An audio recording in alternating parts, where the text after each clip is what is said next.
Former New York City mayor and 2020 Democratic hopeful Michael Bloomberg was forced to issue an apology after a report uncovered that Bloomberg's campaign was using prison labor to make campaign calls. The Intercept reported that the Bloomberg 2020 campaign contracted a call company named Procom, which runs call centers out of New Jersey and Oklahoma. According to this report, 2 of the Oklahoma call centers are operated out of state prisons. In at least one of the 2 prisons, incarcerated people were contracted to make calls on behalf of the Bloomberg campaign, Intercept reporter John Washington wrote. The prisoners were required to end each call by disclosing the calls were paid for by the Bloomberg campaign. However, they were not forced to disclose they were calling from prison.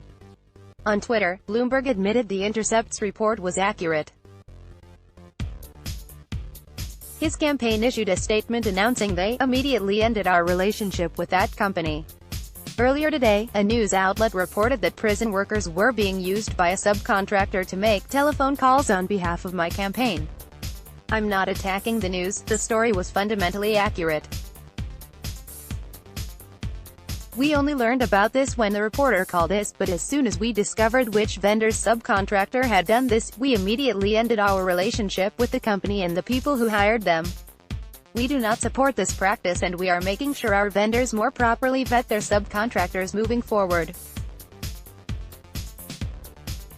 Earlier today, a news outlet accurately reported that a subcontractor for one of our vendors was using prison workers to make phone calls on behalf of my campaign. After learning this, we immediately ended our relationship with that company. Full statement below. pic.twitter.com/okj8y8iqxa. Mike Bloomberg, @Mike Bloomberg, December 24, 2019. While Bloomberg has apologized for using prison labor, the New York Times reported that it is unclear whether or not the incarcerated individuals received any payment.